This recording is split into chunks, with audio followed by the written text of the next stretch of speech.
going to do a little repeat of what we did in the last session, which is we're going to tie Candy, and we're going to take the tack on and off, on and off, on and off, bridle, on and off a couple times. That's a little more agitating to the horses usually. We won't do that quite as much. I just want to get her super, super used to the tack, and then I want to give her a little mini lunge in here like how I first taught her how to lunge. I'm just going to show it to her so she knows what we're doing. Good girl. Yeah. Oh, goodness.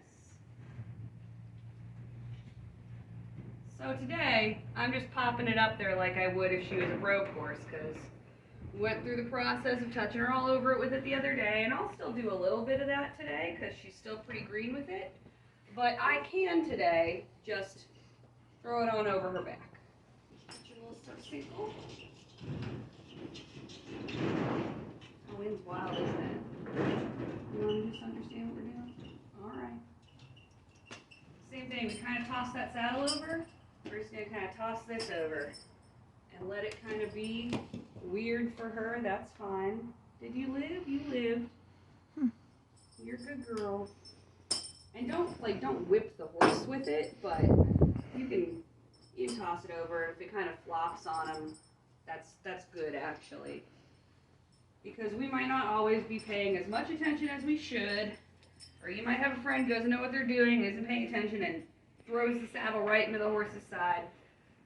We want to prepare them for everything when we're preparing them for the basics. Yeah, what am I doing? Is this a response to that, or you just want to smell me?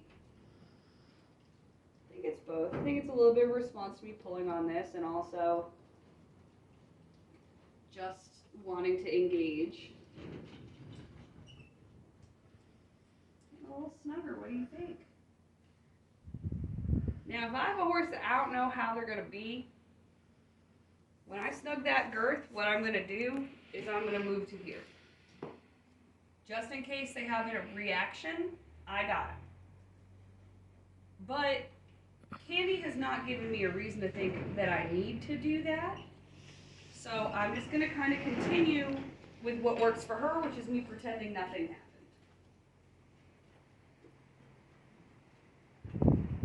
And I think I said last time that I'm going to move that hole up one hole each time I work with her. So that's the hole for today. It's not going to get any tighter.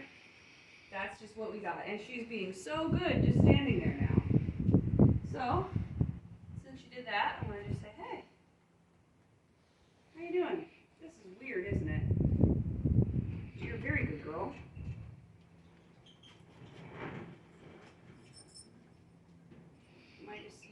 Tap you on the inside of the leg, is that okay? You can do this before you tack up your horse for the first time. Just be like, hey, girth might tap you on the inside of the leg, is that okay? There's a bunch of stuff you can do. These are the things that I found kind of can upset horses the first time a girth touches them on the inside of the leg. They go, oh my God, what was that? I wasn't expecting something. As they get used to the girth, they kind of expect it to tap them on the inside of the leg. But that's one thing with breed horses I've noticed that they aren't expecting. Is that little tap. Hi. That kind of slide back? That's okay. It's in a good spot. Your leg was just forward. And we're up to the second hole. Good girl. Good girl. Can I put your bridle on? I know you didn't love that last time.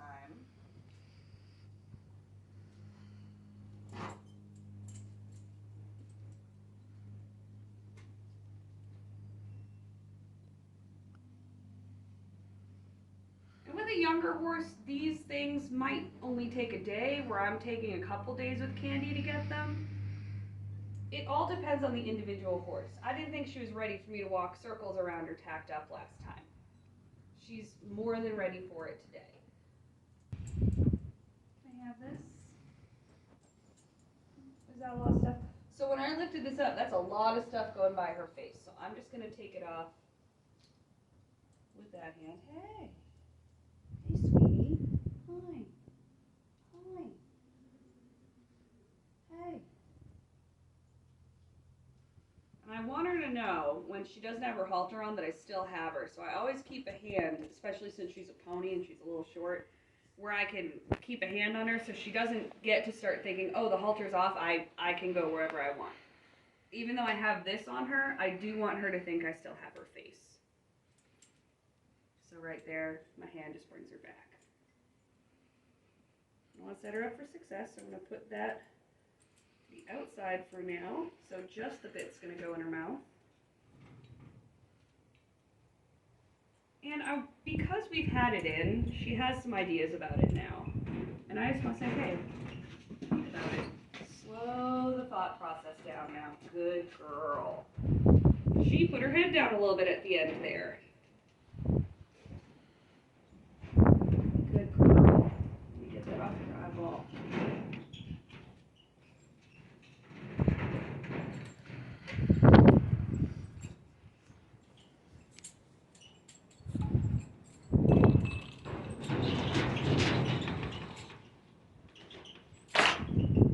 Toss that well out of the way. And like I said before, if you think your horse might be a flight risk, keep that halter on. Adjust the bridle will be a little bit bigger, put the bridle over the halter. But I don't think Candy, especially in this little space, is a flight risk. So I feel pretty confident just with the rope over her neck. You're so good for that. And I want to slow this down. Good girl. No. Good girl. No. Good girl. So before I just wanted to get it in her mouth. Now it's day 2. I want her to stay in the same place basically and keep her head in basically the same place. And I'm showing her that by putting the pressure on the top of her head and not, as soon as she opens her mouth, slamming it in her mouth and being like, okay, you just have to experience the bit. So I'm going to take that as a win for today. I'm going to put everything where it's supposed to go, and I'm going to make this noseband comically loose. Comically. I can put a fist in there. I just want the straps out of the way. And it can kind of give her an idea of what the feeling's going to be on the side of her nose, but I don't like nosebands anyway, so we really don't need it super tight. And by really don't need it, I mean don't put it super tight. Your horse does not know what to do with that yet. And now, so she doesn't know what a bit is, right? As she goes to walk away, I'm putting my hand in that noseband and saying, no, because this feels like the front of the halter. But now, I'm going to pull on the bit. Good girl. And I'm going to let it go. And she's going to kind of understand that, like, she's supposed to follow me, right? Like she's on a lead rope. So a little bit of pressure. Hey. Hey. Good girl. And then a release. Comes all the way to me. That's good. See how she's kind of crossing her legs? She's kind of going, I don't know what I'm supposed to do with my body. That's fine. Good girl. Whoa. And I have to remember, I can't pull on this because she doesn't know what that means. If I need to stop her, I need to take my hand here. I'm just going to do this. That will go over here. Hi. So, given her a few tugs and she's responded pretty well. I just want to go like this now. Good girl. I'm going to take the other side of the bit. Good girl. I'm just going to keep doing this. Good girl. Come here. Good girl. This is a nice bit to start with. It's got these big egg butts on it. Any snaffle with big side pieces is going to actually put pressure on the opposite side of their face and help them turn like that part of the halter would when they're being turned. Now she stepped a little too close to me. I'm going to push her back with the nose band. Good girl. Now I'm going to put both my hands here. Oh, we did not like that, I know. Good girl. She didn't back up, but she pulled her head away from me, right? That's fine. I just want to go, hey, whoa. Good girl. And when she does what I want, which is give to the pressure, I'm letting go. I want her to back up, but we're not there yet. You can see her starting to move her body backwards. Like that. You see that weight shift? That's fine. What we don't want to do is create a horse that's anxious about the bridle, thinks the bit's overpowering or claustrophobic. So, good girl. This time I'm going to see if I can, with the bit and approach, back up. Good girl. That was mostly my hand, but a little bit on the bit. Gonna do it again. Good girl. It's so smart. Back up. Good girl. And you can start to do less and less with the hand and kind of trade it off. And she's saying now, I don't know what that means. You do. They'll ask questions. She just asked, is it every time I have to do the same thing? And I'm saying, yeah. Yeah, with this, every time you gotta do the same thing. See how I grabbed the noseband there? She's not ready for me to grab the rein. Good girl. That was really good. That was mostly, it was like 50-50, but I would say I started with the pressure on the rein. Good girl. Good girl.